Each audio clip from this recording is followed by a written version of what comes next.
भविष्य में होने वाली घटनाएं सभी के लिए रहस्य होती हैं और अधिकतर लोग ये रहस्य जानना भी चाहते हैं।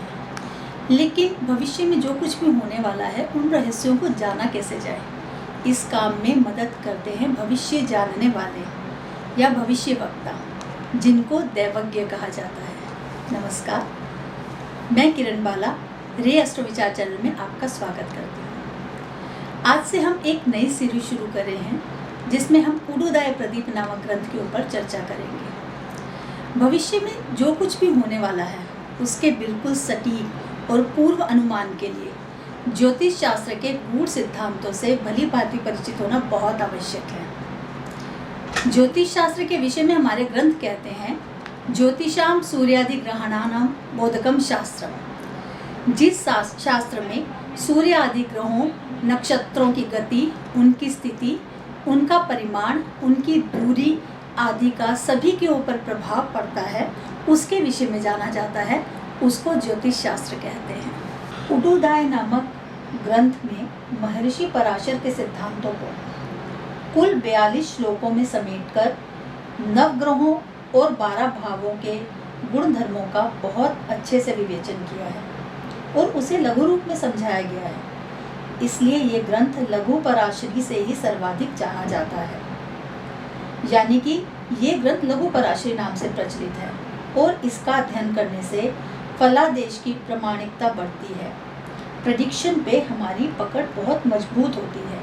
यदि कोई प्रेडिक्शन पे अपनी पकड़ बहुत मजबूत करना चाहता है तो उसे इस ग्रंथ को जरूर पढ़ना चाहिए। जिस तरह से पाणिनि व्याकरण को समझने के लिए लघु सिद्धांत कौमुदी का अध्ययन करना आवश्यक होता है, या हम सरल भाषा में अगर बात करें तो किसी भी व्याकरण को समझने के लिए उसे प्राचीन ग्रंथों के साथ विस्तार से पढ़ना आवश्यक होता है, ठीक उसी तरह से फलित ज्योतिष का यदि गहन अध्ययन करना हो तो लघु पराशरी के सिद्धांतों को समझना बहुत ज़रूरी है और इसका फलित ज्योतिष में बहुत ही महत्वपूर्ण स्थान है। इस ग्रंथ के ग्रंथकार कौन है, ऐसा स्पष्ट कह पाना बहुत मुश्किल है, क्योंकि किसी का भी नाम इस ग्रंथकार के रूप में नहीं जाना जाता। इस ग्रंथ के पहले श्लोक में मंगलाचरण किया गया है। सिद्धांतम औपनिषदम शुद्धांतम परमेष्ठिनः शोणाधरम मह किंचित वीणाधर्म उपासमहे। उपनिषदों के सिद्धांत भूत सरस्वती के उस तेज की उपासना करते हैं जो तेज लाल अधर वाला और वीणा को धारण करने वाला है। अब एक प्रश्न मन में आता है कि यदि ग्रंथकार भविष्य जानने के सिद्धांतों को श्लोक रूप में बता रहे हैं तो मंगलाचरण की क्या आवश्यकता है? सीधे सीधे भी तो सिद्धांतों को बता सकते थे। लेकिन इसके समाधान में कहते हैं कि किसी भी कार्य के प्रारंभ में यदि प्रार्थना कर ली जाए तो उसके निर्विघ्न समाप्ति की संभावना रहती है। अब प्रार्थना चाहे बोलकर की जाए या मंगलाचरण के रूप में लिखकर की जाए, तो ग्रंथकार यहाँ शिष्टाचार का पालन करते हुए नमस्कारात्मक रूप में मंगलाचरण कर रहे हैं। इस ग्रंथ के दूसरे श्लोक में कहा गया है कि वयम पराशरीम होरा मनोसृत्यो यथामति उडुदाय प्रदीपाख्यम कुर्मो देव विदाम मुदे।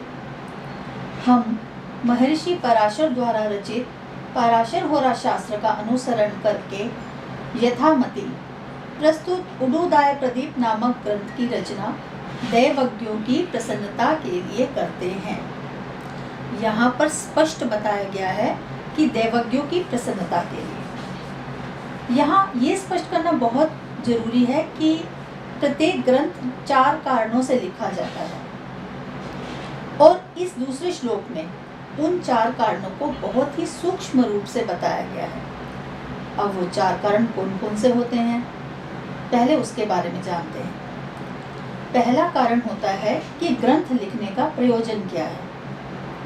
फिर दूसरा कि इस ग्रंथ को पढ़ने के अधिकारी कौन कौन हैं। तीसरा कारण होता है विषय, कि ग्रंथ में लिखते समय किस विषय को उठाया गया है और लिखने वाला कौन है और लेखक किससे संबंधित है। तो यहाँ पर श्लोक में आता है कि यहाँ दैवज्ञों की प्रसन्नता के लिए ग्रंथ लिखा गया है, अर्थात प्रयोजन है दैवज्ञों की प्रसन्नता। सारावली के अनुसार देवज्ञ कहा जाता है जो भाग्य के जानकार होते हैं, अर्थात भविष्य बताने वालों को देवज्ञ कहा जाता है। या ऐसा भी कहा जा सकता है कि भविष्य जानने की इच्छा करने वालों को देवज्ञ कहा गया होगा, या फिर भविष्य के जानकार बनने वाले, यानी कि जिनके मन में एस्ट्रोलॉजर बनने की इच्छा हो, वो भी देवज्ञ कहलाते हैं। तो ये सभी के सभी ग्रंथ पढ़ने के अधिकारी हैं। अब प्रश्न है कि इस ग्रंथ का संबंध किससे है, यानी कि इस ग्रंथ की रचना किसने की। क्योंकि यहाँ पर महर्षि पराशर जी के सिद्धांतों का अनुसरण करके ये ग्रंथ लिखा गया है, तो ऐसा लगता है कि महर्षि पराशर जी के मत का अनुसरण करने वाले किसी देवज्ञ द्वारा लिखा गया ये ग्रंथ है। अब अगर विषय के बारे में बात करें तो महर्षि पराशर जी के जितने सिद्धांत हैं वही इस ग्रंथ के विषय हैं, जिनको बहुत ही सूक्ष्म रूप से यहाँ पर समझाया गया है। उडुदय प्रदीप का अर्थ क्या होता है? उडु का अर्थ होता है नक्षत्र और दाय का अर्थ होता है दशा, यानी कि नक्षत्रों के ऊपर आधारित दशा। इस ग्रंथ के तीसरे श्लोक में इसी का वर्णन किया गया है। नक्षत्रों के ऊपर आधारित जो दशा है उसके बारे में विवरण दिया गया है। इस तीसरे श्लोक की चर्चा हम अपनी अगली वीडियो में करेंगे। आपको ये वीडियो कैसी लगी प्लीज़ कमेंट ज़रूर कीजिएगा, और हमारी इस वीडियो को देखने के बाद इस चैनल को सब्सक्राइब भी ज़रूर कीजिएगा। जय श्री सीता।